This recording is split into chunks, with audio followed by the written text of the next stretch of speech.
निर्धारित समयभन्दा 1.5 वर्ष अगावै ताजा जनादेशका निम्ति जनता समक्ष जानुपर्ने अवस्था सिर्जना होला भन्ने अनुमान हामी कसैलाई पनि थिएन। 2074 साल मङ्सिरमा सम्पन्न आम निर्वाचनको जनादेश राजनीतिक स्थायित्वको पक्षमा थियो, तर जनादेश र जनभावना विपरीत राष्ट्रिय राजनीतिलाई अन्त्यहीन एवं अर्थहीन विवादमा अल्झाएर गतिरोध सिर्जना गरिएपछि, संसदलाई अर्थहीन तुल्याइएपछि र जननिर्वाचित सरकारलाई असहयोग, विरोध र घेराबन्दीमा पुर्याइएपछि मेरा सामु सार्वभौम जनता समक्ष जानुको विकल्प रहेन।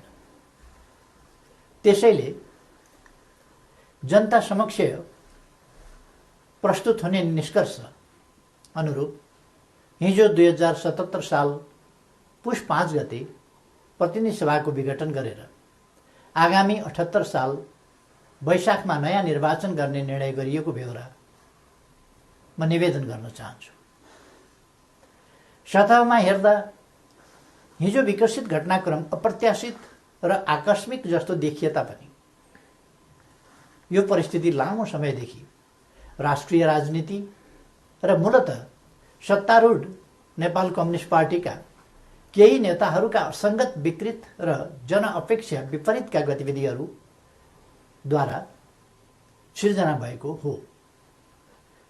2074 साल असोज 17 गते तत्कालीन नेकपा एमाले र नेकपा माओवादी केन्द्रबीच वाम गठबन्धन बनाएर निर्वाचन लड्ने र निर्वाचन लगत्तै पार्टी एकता गर्ने उद्घोष गरिएको थियो। यो निर्णय आम निर्वाचन मार्फत आम जनताद्वारा स्पष्ट रूपमा अनुमोदन भएको थियो, तर निर्वाचन पश्चात राष्ट्रिय राजनीतिलाई जनअपेक्षा अनुरूप अगाडि बढ्न नदिने विभिन्न विसङ्गत गतिविधि सुरु भए। सुरुमा सरकार गठनमा विलम्ब गराउने र जनादेश विपरीत अन्त्यहीन बार्गेनिङ र दबावमा राष्ट्रिय राजनीतिलाई अल्झाउने त्यति बेलाका गतिविधिहरू तपाईहरूको सम्झनामा ताजै छन् भन्ने ठान्दछु। बाधाहरू पन्छाउँदै सरकार गठन भयो र सरकारले जनअपेक्षा अनुरूप काम गर्न पनि सुरु गर्यो।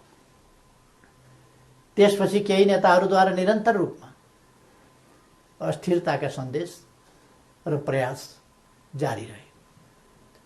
सरकार गठनको 1 वर्ष नपुग्दै कुनै नेताले मुलुक बाहिर गएर अस्थिरताको सन्देश छर्नुभयो भने कुनै नेताले प्रधानमन्त्री मुलुकमा नभएको मौका पारेर देश डुब्न लाग्यो भन्दै बचाउनका लागि माझी गुहार्न थाल्नुभयो। सरकार संविधानको कार्यान्वयनका लागि नयाँ कानुन निर्माण, संघीयताको कार्यान्वयन र मुलुकको सामाजिक आर्थिक रूपान्तरणमा केन्द्रित थियो, तर कतिपय साथीहरूका आँखा निरन्तर पद, प्रतिष्ठा र पद सोपानमा मात्रै केन्द्रित भए। आफ्नो काँधमा आएको ऐतिहासिक अभिभारा पूरा गर्ने गरी नीति निर्माण, राज्य सञ्चालन र जनपरिचालनमा केन्द्रित हुनुपर्ने नेकपालाई केही नेताहरूले आफ्ना असन्तुष्टि, कुण्ठा र आत्मकेन्द्रित सोचहरूको बन्धक बनाउने र निष्प्रभावी तुल्याउने प्रयास गर्नुभयो। दिदीबहिनी तथा दाजुभाइहरू, समस्या समाधानका लागि दुई अध्यक्षहरूका बीचमा कार्यविभाजन गरेर एकजना सरकार र अर्कोले पार्टी सञ्चालनमा केन्द्रित हुने निर्णय भएपछि समस्या समाधान हुने अपेक्षा गरिएको थियो। मैले सोही अनुरूप आफूलाई पूर्ण रूपमा सरकारमा केन्द्रित गरेँ। यसबीचमा पार्टी काम कति अगाडि बढ्यो, एकीकरणका बाँकी काम कति पुरा भए, महाधिवेशनको तयारी कति अगाडि बढ्यो र जनतालाई समस्या परेको बेला विशाल पार्टी पङ्क्तिलाई कति परिचालन गरियो, यसमा मैले केही भनिरहनु पर्ला जस्तो लाग्दैन। तथ्यहरू आफै बोल्छन्। तर सरकारलाई भने राम्रोसँग चल्न दिइएन। पार्टी घोषणापत्रको मर्म र समृद्ध नेपाल सुखी नेपालीको अभियानलाई हाँक्न सक्ने गरी योग्यता क्षमताका आधारमा मन्त्री परिषद पुनर्गठन गर्न खोज्यो भने आफ्नो र पराईका कित्ता काट गरेर टुङ्गोमा पुग्न दिइएन। महत्त्वपूर्ण संवैधानिक अङ्गहरूमा रिक्तता सिर्जना हुन थाल्यो, पूर्ति गर्न पाइएन। पछाडि परेका सामाजिक समुदायको हितका लागि विभिन्न संवैधानिक आयोगहरूको व्यवस्था छ, तर 2.5 वर्षसम्म पनि त्यहाँ नियुक्ति हुन पाएन। सरकारले दूरगामी महत्त्वका काम गरेको छ। प्रतिकूलताका बीचमा पनि मुलुकले महत्त्वपूर्ण उपलब्धि हासिल गरेको छ। युगान्तकारी काम सुरु भएका छन्, तर विपक्षी दलहरूलाई पनि उछिनेर केही नेताहरू सरकारको अनन्त विरोध र नकारात्मक मनोविज्ञान सिर्जना गर्न उद्यत भइरहनु भयो। सरकारले प्रस्तुत गरेका कतिपय प्रस्तावमाथि सार्वभौम संसदलाई छलफल पनि गर्न नदिइकन जबरजस्ती रोकेर राखियो। विगत केही महिना यता सरकार कस्तो कठिनाइ बीच काम गर्न बाध्य भयो र कस्तो घेराबन्दीको शिकार भयो भन्ने बारेमा यहाँहरू अनभिज्ञ हुनुहुन्न भन्ने म ठान्दछु। मैले राज्य प्रणालीमा पनि र पार्टी संरचनामा पनि नेतृत्व हस्तान्तरणको एउटा वैधानिक प्रणाली बसाल्ने प्रयास गरेँ। प्रधानमन्त्री चयन ताजा जनादेशका आधारमा बन्ने संसदले गरोस् र पार्टी नेतृत्वको चयन महाधिवेशनबाट होस् भन्ने विधि स्थापित गर्न खोजे। सङ्घीय लोकतान्त्रिक गणतन्त्रका निम्ति अगुवाई गरेको पहिलो पुस्ताले संरक्षक र उत्प्रेरकको सम्मानजनक भूमिकामा रहोस् र मुलुकको नेतृत्व सामाजिक आर्थिक रूपान्तरण र समृद्धिको मिसन पूरा गर्न सक्षम र सक्रिय नयाँ पुस्तामा हस्तान्तरण होस् भन्ने मार्गचित्र प्रस्तुत गरे। यसै मान्यताका आधारमा 5 वर्षको सरकारको नेतृत्वपछि सुयोग्य नेतृत्वलाई जिम्मेवारी हस्तान्तरण गर्ने र महाधिवेशनद्वारा पार्टीको कार्यकारी जिम्मेवारीबाट अवकाश लिने घोषणा समेत गरे। मुलुकको जटिल अवस्थामा नियमित महाधिवेशन हुन नसक्ने हो भने पनि विशेष महाधिवेशन गरेर अध्यक्ष पद हस्तान्तरण गर्न इच्छा गरे र योजना पनि प्रस्तुत गरे। तर महाधिवेशनका लागि साथीहरूले 4 महिना पनि कुर्न सक्नु भएन। उल्टै मेरो राजनीतिक चरित्र हत्या गर्ने गरी अत्यन्त लाञ्छित र अपमानित गर्दै आरोप पत्र पेश गर्नुभयो। त्यसलाई पार्टीको लोगो र कार्यालयको दुरुपयोग गर्दै राष्ट्रव्यापी रूपमा वितरण गर्नुभयो र वस्तुतः पार्टी विभाजनको अप्रत्यक्ष घोषणा गर्नुभयो। अर्कातिर भित्रभित्रै प्रधानमन्त्री विरुद्ध अविश्वास प्रस्तावको तयारीलाई अगाडि बढाउनु भयो। पार्टी अध्यक्ष एवं संसदीय दलका नेतालाई थाहै नदिई संसद अधिवेशन बोलाउन हस्ताक्षर सङ्कलन गरेर साथीहरूले संविधान विपरीत पार्टी प्रणाली र पद्धतिमाथि यसअघि नै गम्भीर आघात पुर्याउनु भयो। यसपछि नै पार्टीभित्रको अवस्था निकै गम्भीर र सङ्कटपूर्ण बन्न पुगेको। अस्ति पुस 4 गते मात्रै पनि मैले पुष्पकमल दाहालजीको निवासमै गएर उक्त विग्रहकारी आरोपपत्र फिर्ता लिन, पार्टीमा सहज र स्वस्थ वातावरण सिर्जना गर्न र विशेष महाधिवेशन आयोजना गरेर नेतृत्व हस्तान्तरणका लागि पटक पटक आग्रह गरे। पार्टी एकीकरणको सङ्क्रमणकालीन प्रयोजनका लागि मनोनयनद्वारा गठन भएका र महाधिवेशन सम्पन्न गर्ने मुख्य दायित्व भएका पार्टीका नेतृत्वदायी कमिटीहरूलाई पार्टी विधान र एकीकरणको भावना विपरीत पार्टीलाई मतदानको अवस्थातिर नधकेल्न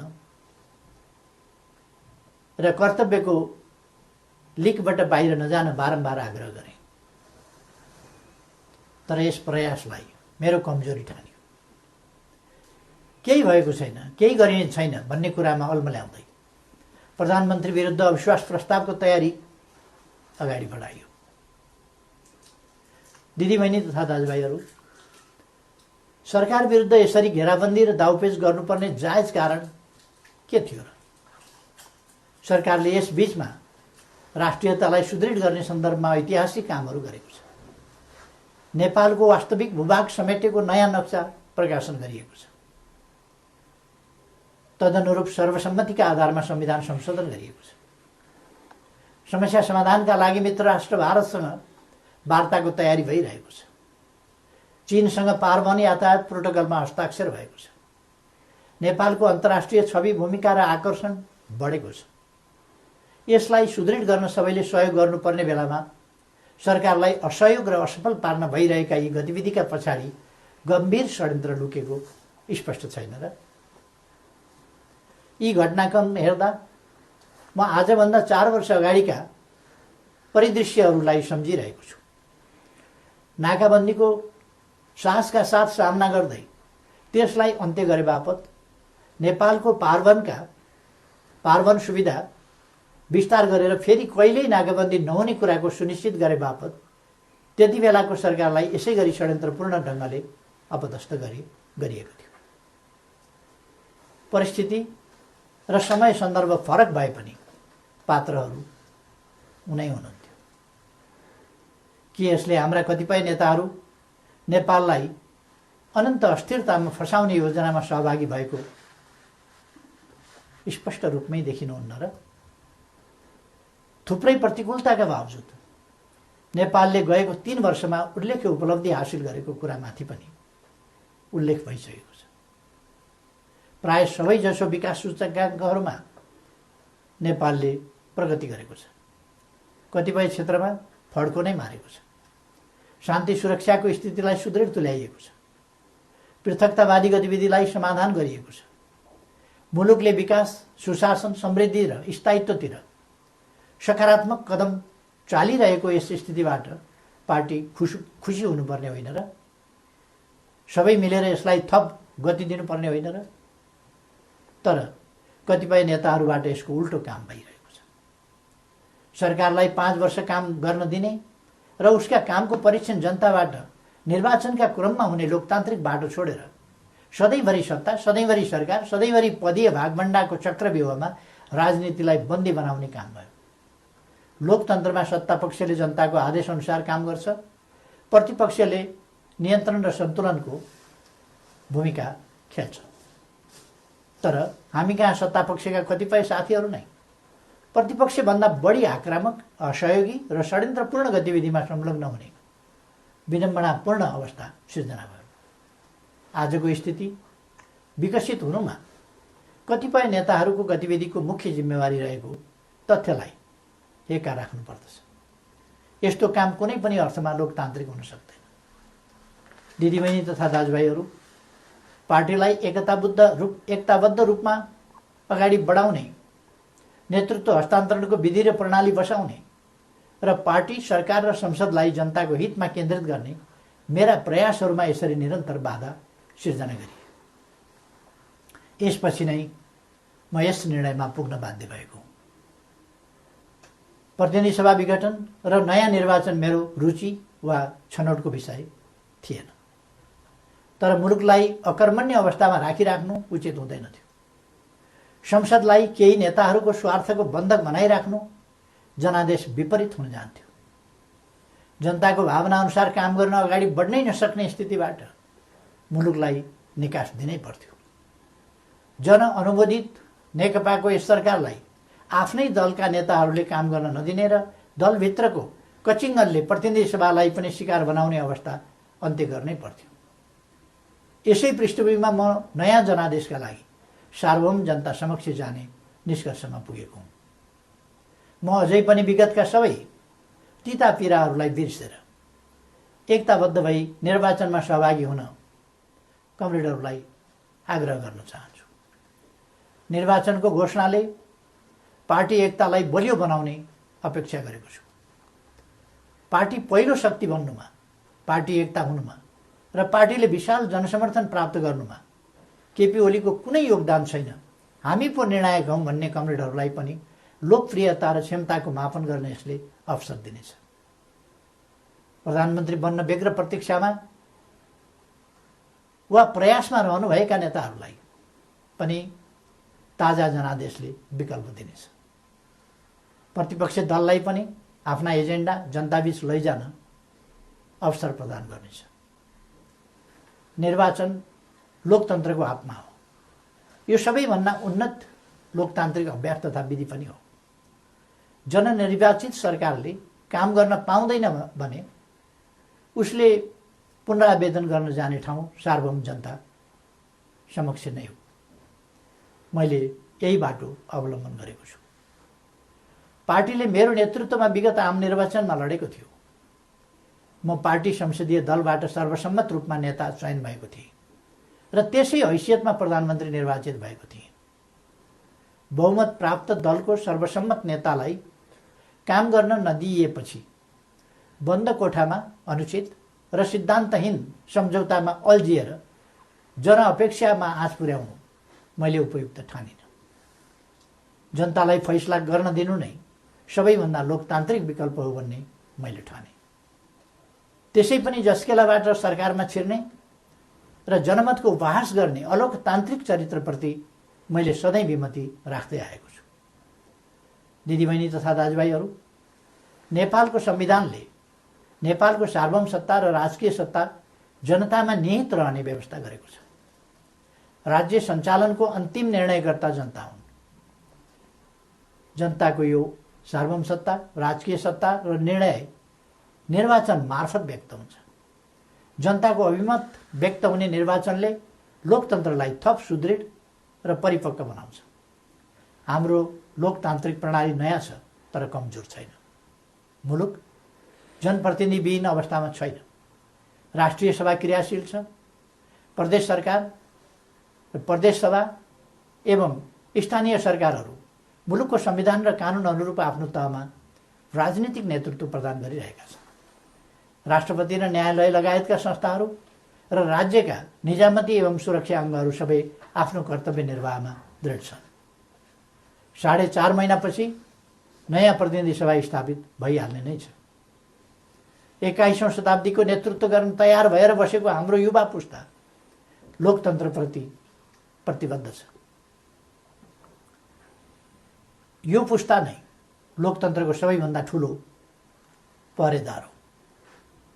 यस परिस्थितिमा म सम्पूर्ण युवाहरूलाई लोकतन्त्रको रक्षाका लागि एकजुट भएर दृढतापूर्वक अगाडि बढ्न आह्वान पनि गर्न चाहन्छु।